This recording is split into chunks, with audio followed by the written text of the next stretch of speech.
Hello बच्चों, hello student. तो student, हम आज जो है अल्टरनेटिंग करंट का चैप्टर पढ़ेंगे। और ये जो अल्टरनेटिंग करंट का चैप्टर है काफ़ी इम्पॉर्टेंट होता है बोर्ड एग्जामिनेशन के पॉइंट ऑफ व्यू से भी। मेरा नाम है बबलू जहांगीर और अब मैं स्टार्ट करने वाला हूँ अल्टरनेटिंग करंट चैप्टर। ये जो चैप्टर है ये बड़ा आसान चैप्टर भी है, लेकिन इस चैप्टर को समझना हमें आना चाहिए कि किस तरीके से हम क्वेश्चंस को डील करेंगे, कैसे कैसे न्यूमेरिकल्स होंगे, उनको किस तरीके से लगाएंगे, वो सारी चीज़ें हम इसमें देखने वाले हैं। तो अल्टरनेटिंग करंट के केस में सबसे पहले हम बात करेंगे डीसी करंट की, जो हम ऑलरेडी डिस्कस कर चुके हैं। तो हम बात कर रहे हैं डीसी करंट की। तो डीसी करंट क्या होती है? देखो, डीसी करंट ऐसी करंट होती है जो टाइम के साथ अपनी वैल्यू को चेंज ना करे। ठीक है, यानी टाइम के साथ जिसकी वैल्यू हमेशा कांस्टेंट बनी रहे। जैसे कि किसी डीसी करंट की बात करूं मैं, तो ये मैंने कोई डीसी करंट बनाना है, तो डीसी करंट इस तरीके से होगी, है ना, जो टाइम के साथ अपनी वैल्यू को चेंज ना करे। यानी टाइम बढ़ता जाए, टाइम बढ़ने से कोई फर्क नहीं पड़े, वाई एक्सिस की वैल्यू सेम रहे। तो ऐसी जो करंट है उस करंट को बोला जाता है डीसी करंट। डीसी करंट जो होती है उसकी जनरली फ्रीक्वेंसी 0 होती है, क्योंकि वो टाइम के साथ वेरी नहीं करती, वो तो सीधी चलती है, इसलिए उसकी फ्रीक्वेंसी 0 होती है। आपने शायद रेक्टिफायर में भी पढ़ा है, आपने रेक्टिफायर में ये पढ़ा है कि रेक्टिफायर जो है वो एसी को डीसी में कन्वर्ट करने का डिवाइस होता है। और रेक्टिफायर के अंदर हमें जो करंट मिली है वो कुछ इस तरीके की करंट मिली है, ऐसे फ्लैक्चुएट करंट मिलती है। बट ये करंट जो है इसको हम डीसी मान सकते हैं, क्योंकि ज़्यादा वेरिएशन नहीं आ रहा है। ठीक है, यहाँ पे ज़्यादा वेरिएशन नहीं आ रहा है, इसलिए ये फ्लैक्चुएट करंट हमें डीसी में मिलती है, डीसी में जब हम रेक्टिफायर यूज़ करते हैं। अब हम बात करेंगे एसी करंट की। सो एसी करंट क्या होती है? ऐसी करंट जो टाइम के साथ अपनी वैल्यू को भी चेंज करती रहे और जिसका मैग्नीट्यूड टाइम के साथ चेंज होता रहे और अपनी पोलरिटी को भी चेंज करती रहे पीरियोडिकली। जैसे कि कोई एसी का मैं डायरेक्ट लेता हूँ, वैसे तो एसी कई टाइप की बना सकते हैं वैसे हम। तो देखो, ऐसी जो करंट हम बनाते हैं जिसका टाइम के साथ मैग्नीट्यूड भी चेंज हो और अपनी पोलरिटी भी चेंज करती रहे। अब आप इस टाइम पे देखो, अगर मैं इधर टाइम ले रहा हूँ, इधर मैं टाइम ले रहा हूँ और इधर मैं करंट ले रहा हूँ आई, तो मैंने यहाँ पे इतना टाइम लिया, इतने टाइम पे करंट इतनी मिली हमें। जैसे जैसे मैंने टाइम बढ़ाया करंट की वैल्यू देखो लगातार बढ़ती जा रही है और एक फिक्स टाइम के बाद करंट की वैल्यू मैक्सिमम हो जाती है। लेकिन उसके बाद जैसे ही हम और टाइम देखते हैं तो ये करंट की वैल्यू डिक्रीज़ हो जाती है। देख रहे हो आप, करंट की वैल्यू डिक्रीज़ हो जाती है। इसका मतलब एसी ऐसी करंट है जो टाइम के साथ अपनी पोलरिटी को भी चेंज करती रहे और साथ ही उसमें टाइम के रेस्पेक्ट में वो अपनी मैग्नीट्यूड को भी चेंज करती रहे। ऐसी करंट को हम एसी करंट कहेंगे। यहाँ के अगर बात करें तो ये पॉजिटिव हाफ साइकिल, ये अपना negative half cycle, positive half cycle, negative. तो हर पीरियड के बाद, एक फिक्स टाइम ऑफ पीरियड के बाद यही इसी तरीके का साइकिल कंप्लीट करे तो हम उसे कहेंगे एसी करंट। तो ये एक पीरियोडिक फंक्शन से दी जाती है। जनरली हम पीरियोडिक फंक्शन जो हम यूज़ करते हैं वो हमने पढ़ा भी है। पीरियोडिक फंक्शन हम जनरली यूज़ करते हैं, अगर मैं यहाँ पे करंट की वैल्यू लिखूँ तो पिछले चैप्टर में आपने पढ़ा होगा ईएमआई के चैप्टर में I इज इक्वल टू लिखा जाएगा आई नोट साइन ओमेगा टी। यानी यहाँ पर आई नोट जो है हेयर, आई नोट जो है यहाँ पे पीक वैल्यू होती है करंट की, ओमेगा यहाँ पे एंगुलर फ्रीक्वेंसी होती है और टी यहाँ पे टाइम होता है। इस तरीके से किसी करंट को दिया जाता है। अब ये जो करंट है इसमें काफ़ी सारे अच्छी प्रॉब्लम्स बनती है, थोड़े बहुत न्यूमेरिकल्स भी सीखेंगे। सारी चीज़ें हम 1 बाय 1 लेके चलेंगे और चैप्टर को अच्छे से पढ़ेंगे। तो शुरू करते हैं कि अभी ये जो करंट की एक जो इसे बोलते हैं करंट की instantaneous value of AC. AC की इंस्टेंटेनियस वैल्यू ये कहा जाता है I equal to I naught sine omega t. अगर I equal to I naught sine omega t है तो यहाँ से हम देखें तो कुछ हम यहाँ से चीज़ें निकाल सकते हैं। जैसे कि एक एग्जाम्पल के तौर पे मैं कुछ वैल्यू बताऊंगा। फिर से मैं एक डायग्राम यहाँ पे ड्रॉ कर रहा हूँ। इस डायग्राम को आप ये जो साइनसोइडल फॉर्म हम ड्रॉ कर रहे हैं इससे हम कुछ चीज़ें समझेंगे। अगर हमने ऐसे कोई साइनसोइडल जो है हमारे पास एसी का हमने एक बना लिया है साइकिल, यहाँ पर मुझे पता है यहाँ की अगर मैं बात करूँगा तो ओमेगा टी 0 होगा। यहाँ पे ओमेगा टी जो है वो मैक्सिमम होगा, मतलब मैक्सिमम साइन की वैल्यू पाई बाई 2 पे आती है।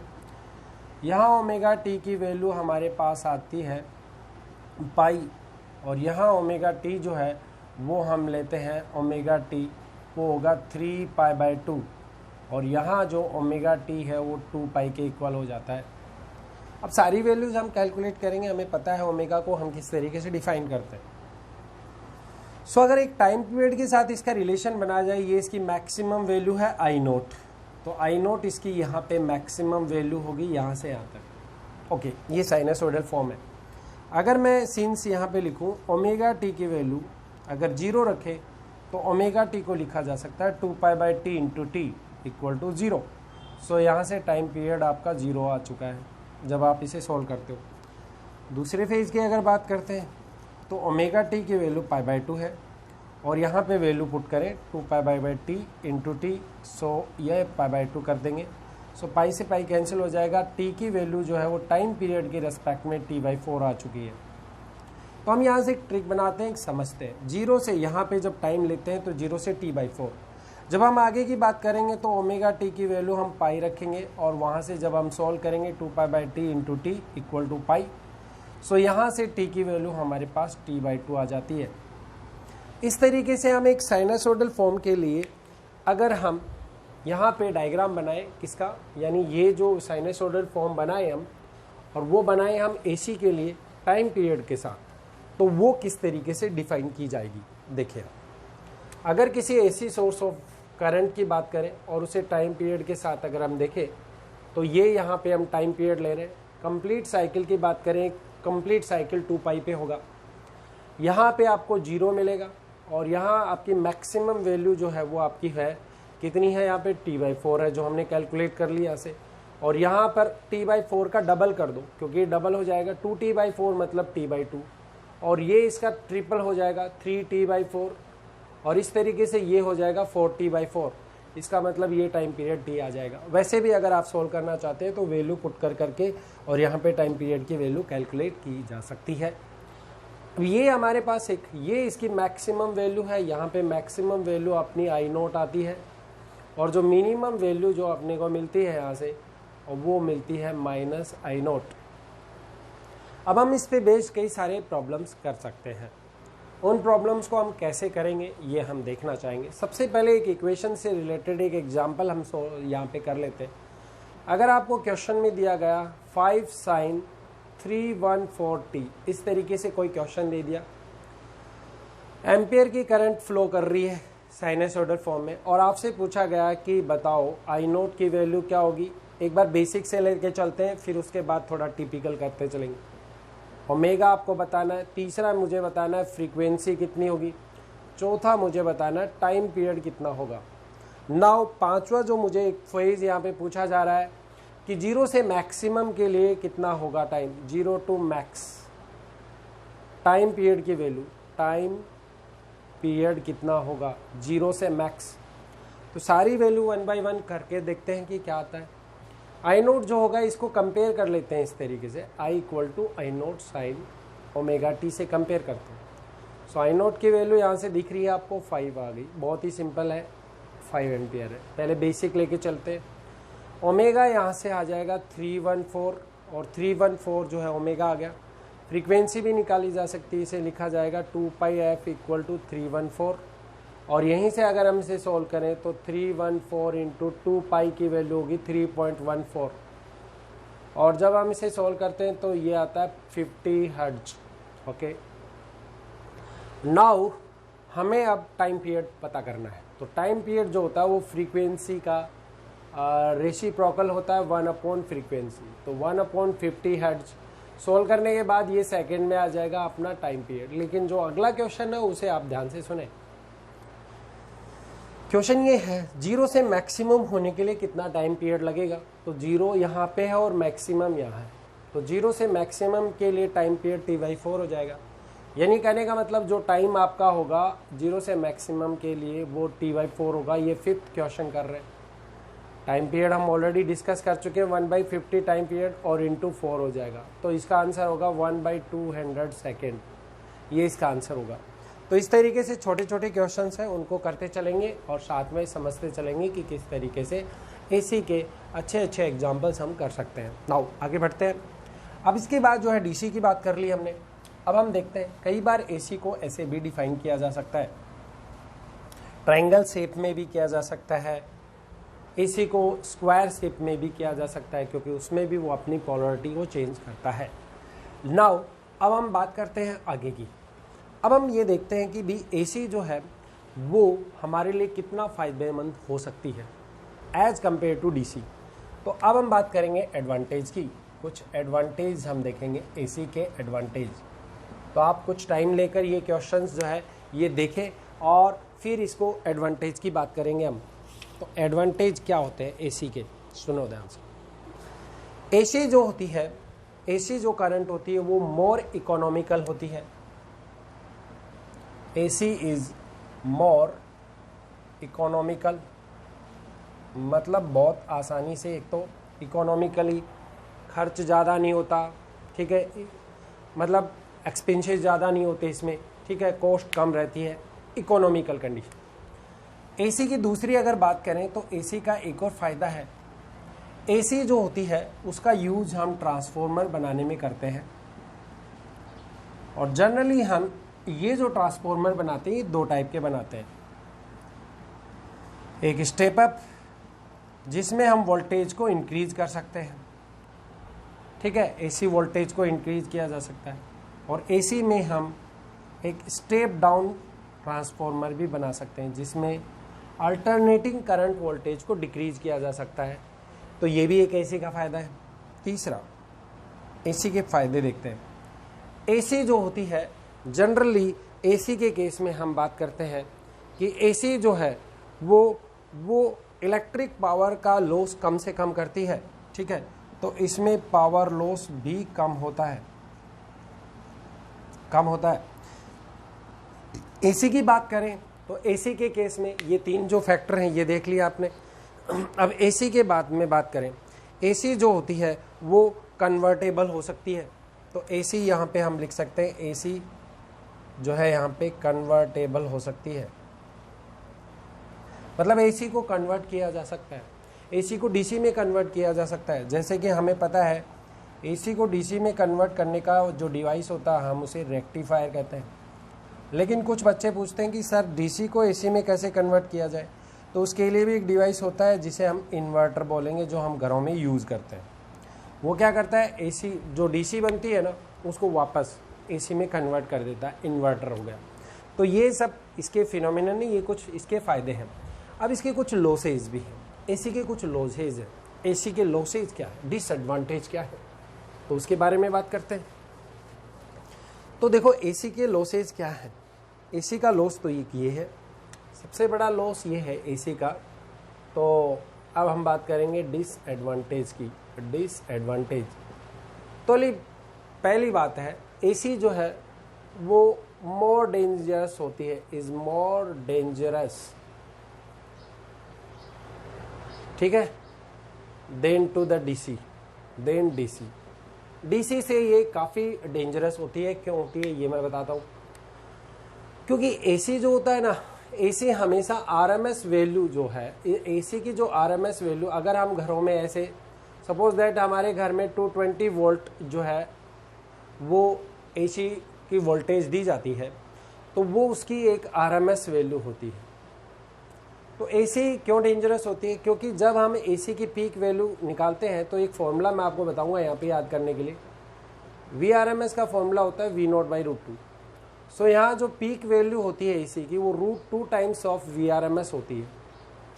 जब आप इसे सोल्व करते हो तो √2 × 220 वोल्ट, तो ये लगभग 311 वोल्ट के आसपास आती है। और हम सोचते हैं कि एसी जो आ रही है वो 220 वोल्ट पे आ रही है, लेकिन एक्चुअल में एसी की जो पीक वैल्यू होती है वो 311 वोल्ट होती है।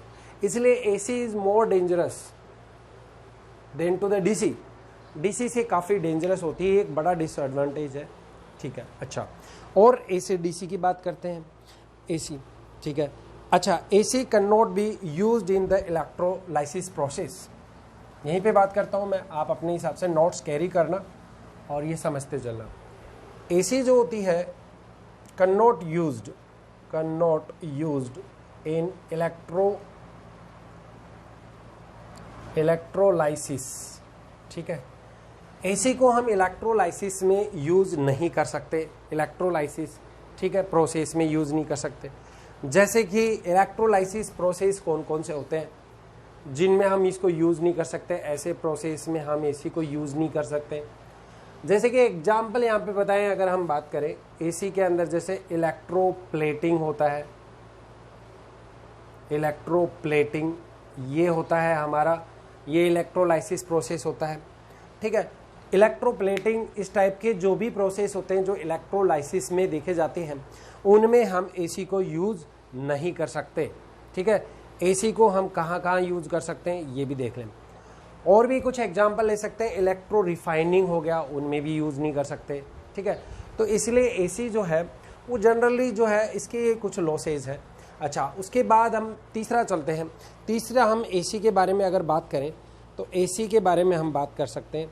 एसी के अंदर एक छोटी सी बात आती है, और वो क्या है, इसके अंदर एक छोटी सी बात हम पढ़ते हैं स्किन इफेक्ट के बारे में, तो वो मैं आपको अच्छे से समझाऊंगा, उसके बारे में हमें पढ़ना भी है अच्छे से। स्किन इफेक्ट, एसी जो है स्किन इफेक्ट को शो करती है, कैसे करती है। पहले हम डीसी के साथ करेंगे कंपैरिजन। अगर मान लो मेरे पास एक सिलेंड्रिकल इस तरीके से एक वायर है, ऐसा कोई वायर मेरे पास है, और इस वायर के अंदर अगर मैं डीसी फ्लो कर रहा हूँ, तो पता है अगर डीसी यहाँ पे फ्लो करूँगा, पहली बात करूँगा मैं डीसी की, तो डीसी जो होती है वो यूनिफॉर्मली डिस्ट्रीब्यूट हो जाती है इसके एंटायर वॉल्यूम के अंदर। मतलब डीसी जो है ना वो पूरे के पूरे सरफेस में जाएगी, एंटायर, ठीक है, पूरे के पूरे क्रॉस सेक्शनल में जाएगी, एंटायर क्रॉस सेक्शनल में जाएगी डीसी।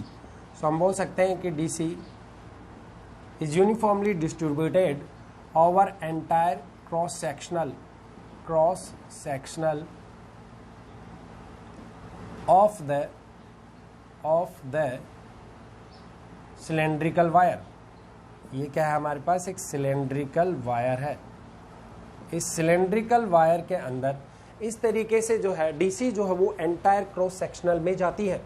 इसका मतलब डीसी जो होती है उसकी एक और खास है, डीसी में इसकी जो करंट डेंसिटी होती है, करंट डेंसिटी जो होती है वो यूनिफॉर्म होती है, यानी ये यूनिफॉर्मली जाती है, यूनिफॉर्म इसकी करंट डेंसिटी होती है। डीसी की बात कर रहे हैं हम, एसी की बात नहीं कर रहे अभी हम डीसी की बात कर रहे हैं। अगर हम बात करें एसी की, तो एसी के से सोर्स में हम अगर देखें तो एसी का क्या होगा। अगर मान लो कि मैंने एक ऐसा सिलेंड्रिकल वायर बनाया और सिलेंड्रिकल वायर के लिए मैं एसी की बात कर रहा हूँ, तो एसी पता है क्या, एसी कभी भी इसके एंटायर जो है क्रॉस सेक्शनल एरिया में नहीं जाती। एसी जो होती है वो इसके सरफेस पे चलती है, इस तरीके से सरफेस पे जाएगी, ऐसे ऐसे सरफेस पे जाती है एसी, इस तरीके से इसके सरफेस पे होके जाती है। किसके, अगर ये कोई मेरे पास सिलेंड्रिकल वायर है तो उसके सरफेस पे जाती है। इसका मतलब नियर द सरफेस जो होता है, हम बोल सकते हैं इंपॉर्टेंट लाइन है, near the surface of the cylindrical wire the current density जो होती है near the surface, current density is high, वो बहुत ज़्यादा होती है। यानी एसी जो होती है वो हमेशा सरफेस पे चलती है और सरफेस पे उसकी डेंसिटी बहुत ज़्यादा होती है। इसे एक बड़ा नुकसान ये है कि अगर सरफेस डेंसिटी बहुत ज़्यादा होगी तो हमें इसका रेजिस्टेंस बढ़ जाता है, इस वजह से इसका रेजिस्टेंस इंक्रीज हो जाता है, आर इंक्रीज हो जाता है।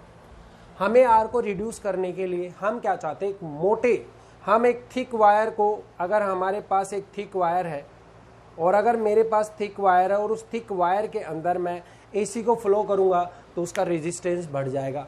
इसलिए मैं क्या चाहूँगा, मैं ये चाहता हूँ कि बहुत सारे पतले पतले तार लूँ, थिन वायर लूँ और उन थिन वायर को आपस में लपेट दूँ, ठीक है, इस तरीके से वाइंडिंग कर दूँ उनकी, है ना। अगर मैं बहुत सारे थिन वायर जो हैं उनको लेकर, ठीक है, उनको लेकर और उनको वाइंड कर दिया जाता है, थिन वायर वाइंड, अगर उनको वाउंडेड कर दिया जाता है, थिन वायर वाउंडेड, ठीक है, अगर उनको वाउंड कर दिया जाता है तो इससे क्या होगा, इससे उसका रेजिस्टेंस डिक्रीज हो जाता है। मतलब एक मोटा तार ले, उसके बजाय हम क्या करते हैं बहुत सारे पतले पतले तारों को मिला के और इस तरीके से ऐसे वाइंड कर करके और फिर हम एसी को भेजते हैं। देखा होगा आपने पुराने जो वायर होते थे उसके अंदर जो आजकल तो खैर काफ़ी चीज़ें बदल गई हैं, लेकिन उस टाइम जो है वो वायर एकदम ही मतलब सामने दिखते थे, तो उसमें बहुत सारे तार जो है ना उनको लपेट दिया जाता था। तो एसी का ये बड़ा नुकसान है, स्किन इफेक्ट है, और इस इफेक्ट को बोला जाता है दिस इफेक्ट इज कॉल्ड, ये जो इफेक्ट होता है इस इफेक्ट को बोला जाता है स्किन इफेक्ट। तो काफ़ी इंपॉर्टेंट लाइनें हैं जो आपको मैंने समझाई हैं। स्किन इफेक्ट क्या होता है, तो भैया ये था एसी और डीसी में कुछ डिफरेंसेस। अब हम बात करते हैं आगे की। तो हमने सारी बातें की इसमें, अब हम आगे बढ़ते हैं नेक्स्ट टॉपिक की तरफ। तो मैं इसको मिटा रहा हूँ, आप चाहो तो इसको लिख ले क्योंकि एक बहुत अच्छा नोट्स बनाने का तरीका होगा और आपके काम भी काफ़ी आएगा। ठीक है, चलो हम शॉर्ट में सारी चीज़ें देखेंगे और उसको जो है कॉन्सेप्ट में लेके आएंगे। नाउ अब जो हम टॉपिक पढ़ने वाले हैं वो हमारा टॉपिक है कि अगर एसी अगर हम यूज़ कर रहे हैं और एसी को यूज़ करके हम एक प्योर रेजिस्टेंस के लिए देखें कि एसी किस तरीके से काम करती है। सबसे पहले तो हम एवरेज वैल्यू फाइंड आउट करेंगे एसी की। तो पहले मैं बात करूंगा average value of AC. Average value कैसे निकाली जाती है, तो एवरेज वैल्यू को निकालने का एक फॉर्मूला देखते हैं जो कि मैथमेटिक्स का फॉर्मूला है। किसी भी एवरेज वैल्यू को, मान लो कि मेरे पास कोई फंक्शन है, सपोज दैट मेरे पास कोई फंक्शन है एक्स का और इसका मैं एवरेज निकालना चाहता हूं, तो एवरेज को इस सिंबल में, इस नोटेशन में हम रिप्रेजेंट करते हैं एवरेज को। और अगर मेरे पास दो लिमिट है, इस एफ एक्स की मेरे पास दो लिमिट है x1 और x2, तो एक मैथमेटिक्स का फॉर्मूला पड़ा है सम ऑफ द क्वांटिटी का सम कैसे करेंगे, F x into D x, और ये चलेगा कहाँ से आपका x1 से x2 और यहाँ पे चल रहा है डी एक्स x1 से x2। ठीक है, ये एसी का सोर्स है। सो ये एसी को रिप्रेजेंट करने का तरीका है, ये एक तरीका है जिससे कि एसी को रिप्रेजेंट किया जाता है। अब हम एवरेज वैल्यू निकालते हैं। आपको कैलकुलेशन में पता होगा शायद तक, लेकिन फिर भी चलो इसका हम एक के कैलकुलेशन देखते हैं। हमें पता है कि एसी का जो फॉर्मूला है वो इस तरीके से दिया जाता है I0 sin ओमेगा टी। तो हमें कंप्लीट साइकिल के देखना है और हमें ये जो एवरेज वैल्यू है ये देखनी है, हमें कंप्लीट साइकिल के लिए देखनी है, फॉर कंप्लीट साइकिल। तो कंप्लीट साइकिल के लिए हमें पता है कि हमारा जो टाइम है वो 0 से t होता है। ये लाइन इंपॉर्टेंट है, ये लिमिट हम यूज़ कर लेंगे क्योंकि कंप्लीट साइकिल जब भी बनेगा जब 0 से वो टाइम पीरियड t होगा। चलो सॉल्व करके देखते हैं। सो I0 sin ओमेगा टी, यहाँ पे यही फॉर्मूला यूज़ करके, मैं कैलकुलस का पार्ट नहीं करूँगा, आपको खुद सॉल्व करना पड़ेगा। सो एवरेज वैल्यू हम देखते हैं, आई एवरेज 0 से t चलेगा और वैल्यू मेरे पास है यहाँ पे I0 sin ओमेगा टी, इसकी एवरेज वैल्यू निकालनी। सो ये एवरेज वैल्यू निकाल रहे हैं हम। सो 0 से t और यहाँ पे आ जाएगा dt, जिसे इस तरीके से मैंने लिखा, और ये dt के साथ इंटीग्रेशन। जब आप इसे सॉल्व करोगे आई एवरेज, तो सॉल्व करना आसान है। 0 से t का हो जाएगा I0/t और हमें पता है 0 से t sin ओमेगा टी। जब आप इसका इंटीग्रेशन करोगे, आप सारी वैल्यूज़ रखोगे तो ये वैल्यू आपके पास आती है sin ओमेगा टी की वैल्यू हम यहाँ पे लिख देते हैं शॉर्ट में 0 से t sin ओमेगा टी। आप इसे करें प्रैक्टिस पे, ये वैल्यू 0 आती है। सो एवरेज वैल्यू जो होती है एसी की वो 0 होती है। एवरेज वैल्यू ऑफ एसी 0 होती है। ठीक है, तो हम एक यहाँ से इम्पॉर्टेंट लाइन समझ सकते हैं। एवरेज ये एक तरह से एवरेज ही है ना, टाइम का एवरेज, और वो भी हमें किस में लेना है, यहाँ I0/t। तो ये वैल्यू हमें 0 मिलती है। जब ये वैल्यू 0 मिलती है तो हम इसको यहाँ पे एक फॉर्मूला बना लेंगे ताकि हमारे लिए कन्वीनियंट हो जाए चीज़ें। आप चाहो तो हाफ साइकिल के लिए भी एवरेज वैल्यू निकाल सकते हो, लेकिन हमें फुल साइकिल के लिए देखा हमने एवरेज वैल्यू 0 आती है। सो एवरेज वैल्यू अगर हम लिखें तो I0 sin ओमेगा टी, इसकी एवरेज वैल्यू हमेशा 0 आती है। तो हमने एक कंप्लीट साइकिल का फॉर्मूला बना लिया कि एवरेज वैल्यू जो होती है वो किसी भी साइनसोइडल फंक्शन जिसमें करंट की ये वैल्यू दी जाए उसके लिए एवरेज वैल्यू 0 होती है। नाउ हम अनदर पार्ट जो हम देखने वाले हैं वो क्या है, I0 sin omega T is equal to 0।